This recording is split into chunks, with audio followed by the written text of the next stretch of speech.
Bonjour à tous. Bonjour, Marc Benchemoul, donc MyPoseo. Je suis ravi d'accueillir Olivier Dariès, qui est un de nos clients émérites depuis quelques années et qui va vous parler en effet de sa stratégie SEO orientée mobile. Et puis de temps en temps, j'interviendrai pour dire 2-3 bêtises en soutien, s'il a besoin.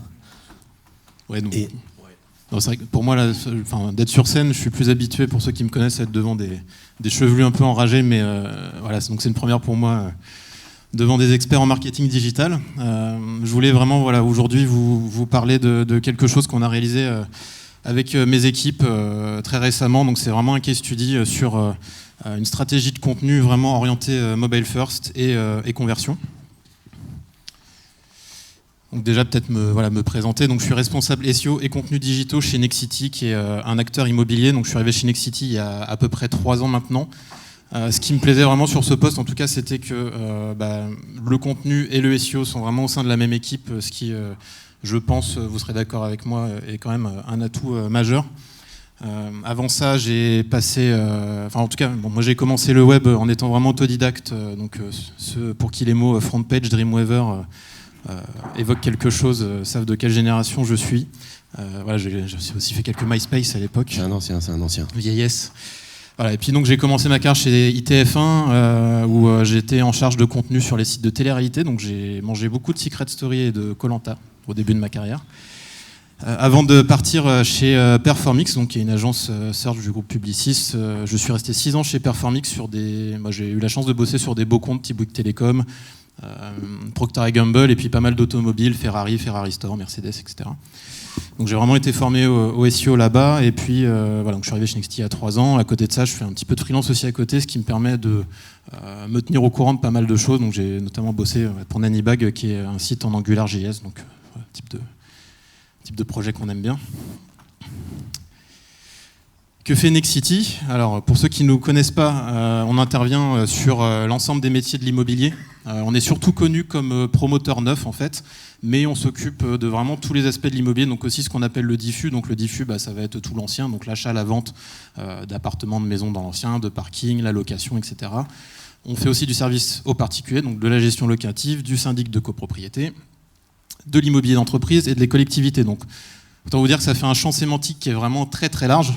Rien que sur le client particulier, vous pouvez vous imaginer le nombre de mots-clés qu'on peut identifier. Donc voilà, c'est un peu une des plus grosses problématiques qu'on a à traiter, c'est qu'on est vraiment sur des champs sémantiques qui sont très très larges.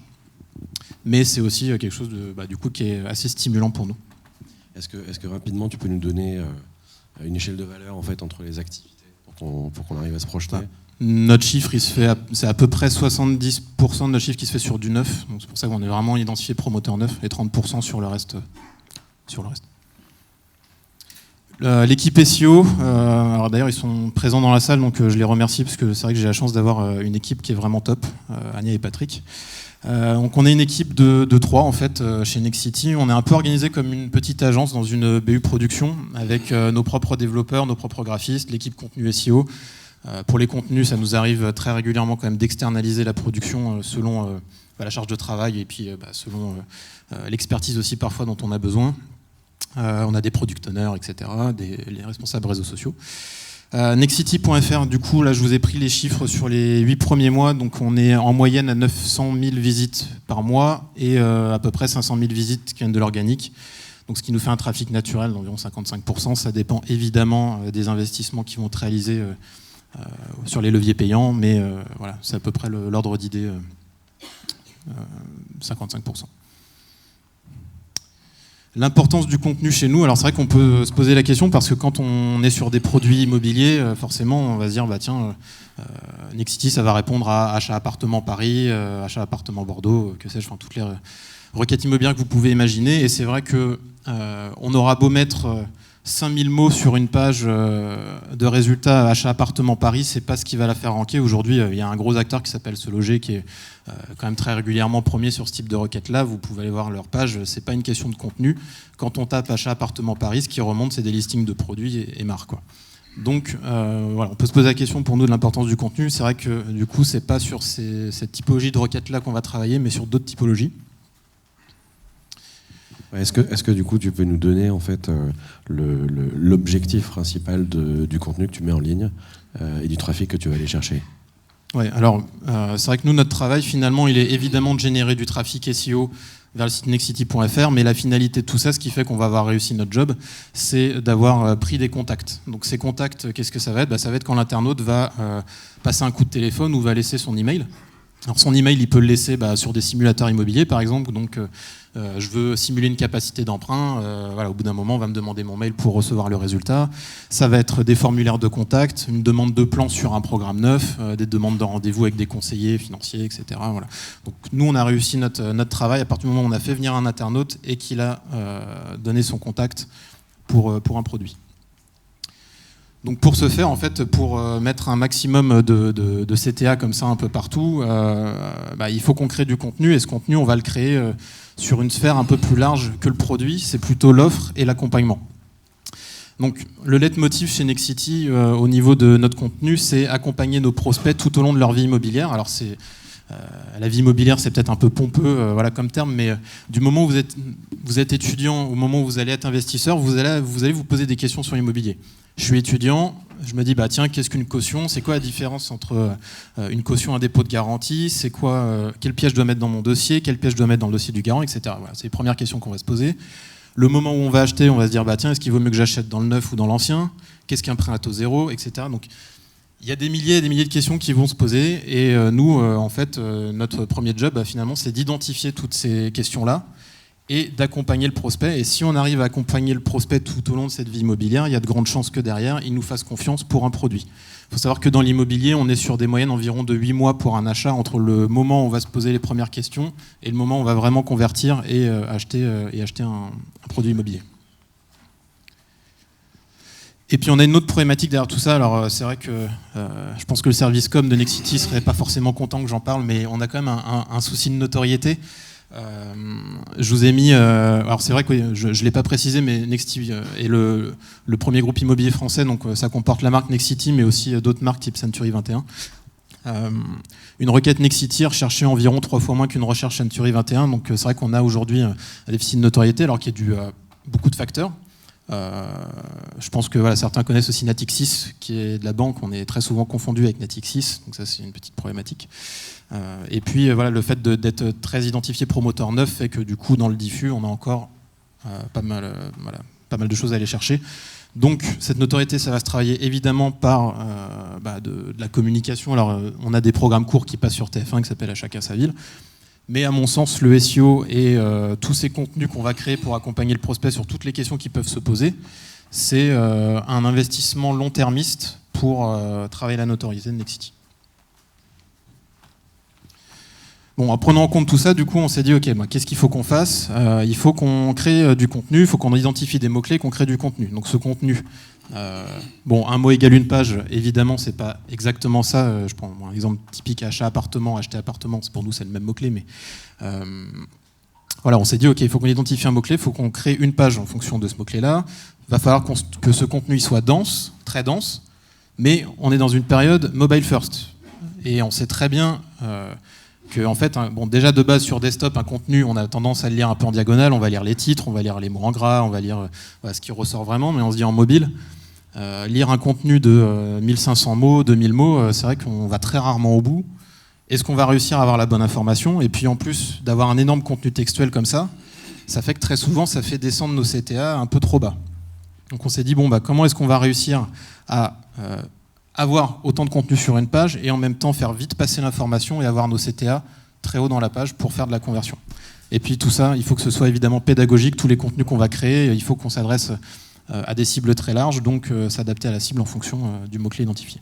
Du coup, est-ce que tu peux nous donner de ton trafic mobile en fait, pour qu'on arrive à une fois remettre dans le contexte l'enjeu du mobile? Le trafic mobile, là on commence à rejoindre les 60 mobiles et 40 desktop. Voilà, je pose la question parce que très souvent on est plutôt sur 30, 40, 45 mobiles.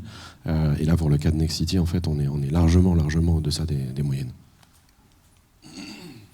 Donc notre réponse à tout ça, ça a été le guide immobilier. Alors le guide immobilier, c'est Donc si vous tapez guide immobilier sur Google, vous le trouvez assez rapidement. C'est notre espace vraiment très éditorial. Alors il faut le voir au niveau de son accès dans le sens inverse de ce qu'on ferait habituellement. C'est-à-dire que si un internaute arrive sur le site de Nexity et qu'il voit guide immobilier dans le menu, il peut aller dessus et naviguer, ok, pas de souci, mais c'est pas le point d'entrée principal qu'on veut travailler. Le point d'entrée principal, c'est vraiment les pages de contenu qui sont à l'intérieur de ce guide. C'est vraiment la landing page, un peu à l'ancienne sur le principe. Donc, il vise à répondre à toutes ces questions, et donc on les a organisées un peu. Alors, je sais que c'est un gros mot pour beaucoup, mais un peu en cocon sémantique. C'est vraiment d'avoir des thématiques de mots-clés très identifiées qui ont créé du coup des rubriques et d'avoir nos articles à l'intérieur. Alors, qui pense que c'est un gros mot? Parce que j'entends du gros mot là. Ils dorment, hein? Ils dorment? Non, ils dorment, c'est pas grave.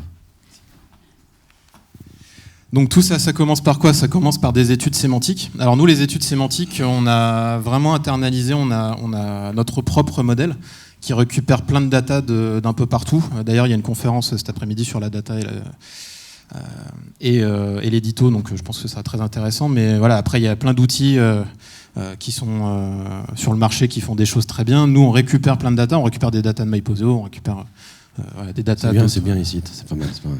Voilà.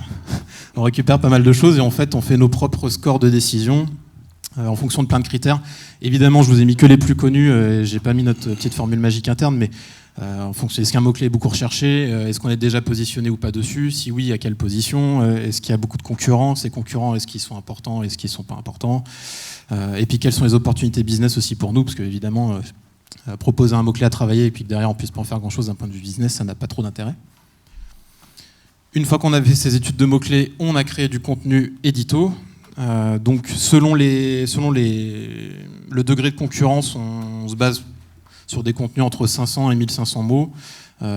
Évidemment, on va travailler la densité de ce mot-clé au sein du contenu. Évidemment, on va travailler tout ce qui est hiérarchisation des titres, liste à puces, tableau, etc. pour essayer d'aller chercher des positions zéro.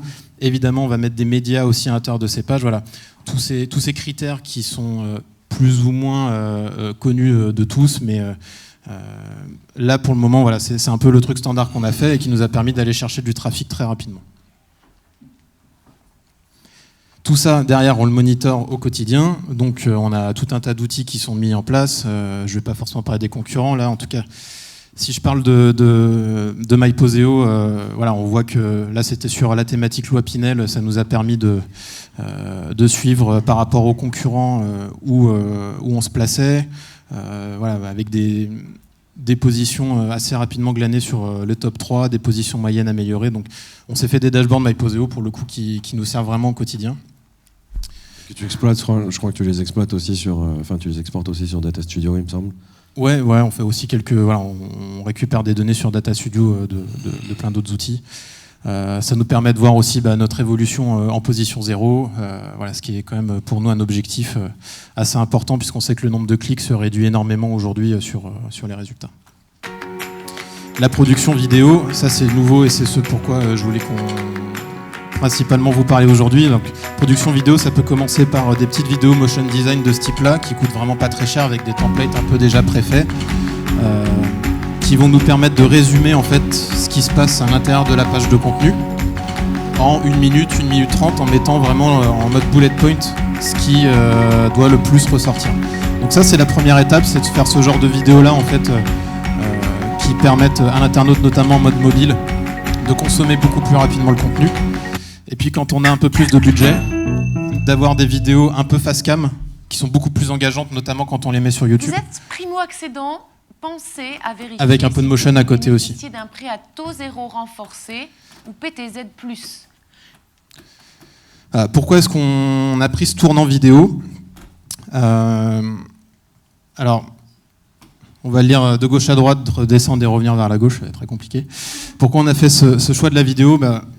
Je vous ai pris pas mal d'études. Alors, toutes ces études, il va falloir évidemment les prendre avec des pincettes, ça dépend de beaucoup de secteurs, etc. etc. Mais globalement, de ce que j'ai trouvé intéressant comme chiffre, 53 fois plus de chances pour une page avec vidéo d'être en top 10 sur Google. Des taux de clics donc, largement améliorés, tout comme les taux de conversion. 62% des résultats sur Google incluent des vidéos, et plutôt généralement quand même assez haut dans la page, donc évidemment en dessous des résultats payants, mais plutôt assez haut dans la page. un temps passé qui est quand même multiplié lui aussi. Et puis, voilà, on le sait tous aujourd'hui, en moyenne, 54% du trafic web se passe sur mobile. Il y a même 18% du trafic qui est mobile only, donc ce qui est quand même énorme. Et bon, après, ce chiffre-là, je pense que c'est un peu Madame Soleil, mais quand même, je trouve intéressant, 80% du trafic en 2020 qui se ferait sur des vidéos. C'est l'année prochaine. Hein. Ouais, à voir. En tout cas, je pense que tout le monde est convaincu du fait que la vidéo, aujourd'hui, c'est le premier contenu consommé sur mobile. Et du coup, on s'est dit, bon, on va avoir nos pages de contenu de 1500 mots. Concrètement, personne ne va les lire, ou alors ils vont lire le début du texte, et puis on va très vite les perdre, et on n'aura pas fait passer la bonne info. Et en plus de ça, c'est plus compliqué pour nous de mettre nos call to action à l'intérieur. Donc nos vidéos, évidemment, on va les poster sur notre chaîne YouTube. Alors, on fait aussi, à chaque fois qu'on va faire une production vidéo, on fait en sorte de l'exporter aussi en format carré Instagram pour Facebook, etc. Nous, en termes de l'équipe SEO, en tout cas, on travaille main dans la main avec les réseaux sociaux pour faire de l'optimisation sur YouTube. Je vais en reparler un petit peu derrière sur la manière dont on procède. Et puis le choix qu'on a fait, et je vais revenir aussi sur ce choix derrière, le choix du player YouTube en embed intégré sur nos pages de contenu. Donc c'est comme ça. Nous, on travaille aujourd'hui en transversalité avec YouTube, avec nos vidéos en haut de la page, un élément de call to action juste en dessous, et puis notre contenu textuel un petit peu plus bas. Moi, j'avais justement une petite question sur l'intérêt en fait, d'embarquer tes vidéos sur YouTube et l'impact que ça peut avoir dans tes résultats search naturels. Ouais, alors ça, du coup, je ne sais plus si c'est la slide d'après, je crois. En fait, nous, on a décidé de travailler le SEO sur YouTube parce que aujourd'hui, il y a une cible qu'on peut adresser, donc ça, je vais y revenir aussi. Mais c'est surtout en termes de référencement, c'est pas forcément le référencement YouTube qui nous intéressait le plus, en tout cas parce qu'il y a des critères sur YouTube, type la longueur de la vidéo, qui sont des critères que moi je trouve assez débiles, parce que tu peux faire une vidéo de 10 minutes où tu racontes n'importe quoi, et une vidéo de 1 minute 30 qui va être beaucoup plus impactante, beaucoup plus catchy, où tu fais passer l'information. Donc le référencement YouTube, il est un peu compliqué pour nous, mais par contre le référencement YouTube sert notre référencement Google, et ça je vais en parler après. En tout cas, ce qui se passe sur mobile aujourd'hui sur nos pages, à gauche, c'était ce qu'on avait il n'y a pas très longtemps, et là, c'est ce qu'on a depuis quelques semaines maintenant. Donc, on a un peu revu évidemment tout ce qui est espacement, etc., taille des polices, mais on a un premier chapeau, on a le contenu, et on a un début de simulateur. Alors, sur les téléphones les plus récents, vous avez même le simulateur en entier, puisque le téléphone est un peu plus allongé.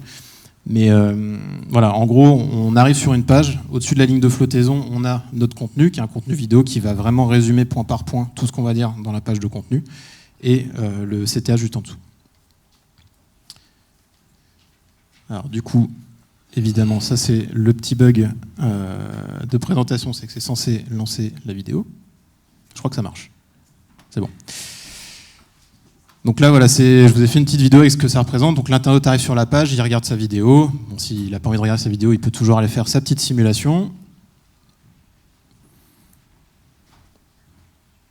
Agnières-sur-Seine, ça a pris, hein. C'est cher.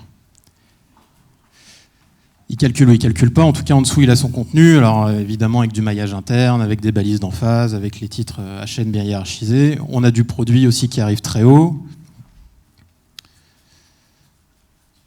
La suite du contenu juste en dessous. On remet un média photo. Moi, c'est mon impression, en tout cas, le fait d'avoir des photos sur une page, je pense qu'aujourd'hui, c'est indispensable. Du tableau, de la liste à puces pour essayer d'aller choper des positions 0 aussi. Du contenu, du maillage, du produit, beaucoup de contenu. Si on a vraiment envie de s'intéresser à ce contenu, finalement, on va vraiment aller lire plus en profondeur le contenu textuel, mais en tout cas, dans la vidéo qui est en haut de page, en 1 minute, 1 minute 30, on a résumé le contenu. Alors, YouTube, oui, mais, donc je pense que cette infographie, tout le monde l'a déjà vue. Alors, sincèrement, je n'ai pas trouvé la source, donc j'en ai mis plein. En tout cas, il y a énormément de sites qui la reprennent. Donc je ne sais pas qui est l'inventeur de cette infographie, mais le pauvre, il s'en est fait déposséder. Voilà, en tout cas, le truc principal, comme je te disais, Marc, tout à l'heure, c'est que nous, on s'intéresse beaucoup à cette cible des 18-34 ans, parce que les 18-34 ans, c'est les investisseurs de demain. Et si on peut commencer à les évangéliser sur l'immobilier et à répondre à toutes leurs questions sur l'immobilier dès le plus jeune âge, on va forcément travailler cette notoriété de Nexity beaucoup plus longtemps, en tout cas sur du long terme. YouTube est vu par beaucoup comme le deuxième moteur de recherche le plus utilisé. Alors après, c'est forcément un gros mot parce que ça dépend des typologies de requêtes, mais il n'empêche, voilà, aujourd'hui, c'est un moteur qu'on a quand même envie d'adresser, même si c'est compliqué. Alors, référencement YouTube, Google, ça marche pas vraiment de la même façon, mais voilà. Donc, par exemple, sur le Wapinel, qui est un mot-clé pour nous, qui est hyper important d'un point de vue business, bon, évidemment, on a tous les résultats payants. Le premier résultat naturel, c'est du Wikipédia. Et en dessous, c'est un carrousel photo. Vidéo, pardon. Le carrousel vidéo, la première vidéo, c'est la vidéo de Nexity. Donc, finalement, en résultat naturel, bon, on est quasiment deuxième, quoi. Donc, puisque c'est quand même un vrai résultat naturel dans de la vidéo. En dessous, on a les People Also Ask. En dessous, on a tous les sites .gouv, des sites Marc Leblanche, wapinel.com, .fr, .org, tout ce que vous voulez. Et puis, on a gagné 2 positions depuis. On est 6e maintenant. Voilà.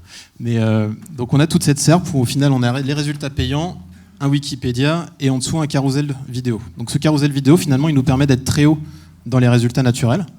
Qu'est-ce qui a fait qu'on est là ? Là, on arrive sur la vidéo. On a optimisé le titre. Et puis on a optimisé aussi la description de la vidéo. Donc il y a un gros contenu textuel. Le début du contenu, c'est un contenu où on va forcément mettre un lien vers une page produit ou vers une page du site de Nexity qui va un peu plus expliquer tout ce qui se passe dans cette vidéo-là. Mais on a travaillé notre référencement YouTube comme finalement le référencement d'une page de notre site internet. C'est là où je vous disais tout à l'heure qu'on a des difficultés au référencement YouTube, c'est que tous les critères qu'il peut y avoir comme la durée de la vidéo, pour nous, font que c'est un peu compliqué à travailler en l'état parce qu'on n'a pas la matière à aller concurrencer des personnes qui font des facecam de 10 minutes, 15 minutes. C'est des choses sur lesquelles on va essayer de travailler avec des experts chez nous, des experts métiers. Mais voilà, en tout cas, aujourd'hui, on n'avait pas la matière. Donc, à retenir de ça, pourquoi ce référencement YouTube Google, il a bien marché d'après moi ? C'est parce qu'on a optimisé nos vidéos YouTube comme un vrai contenu de notre site internet et potentiellement aussi parce qu'on a mis un embed de cette vidéo YouTube sur notre page web.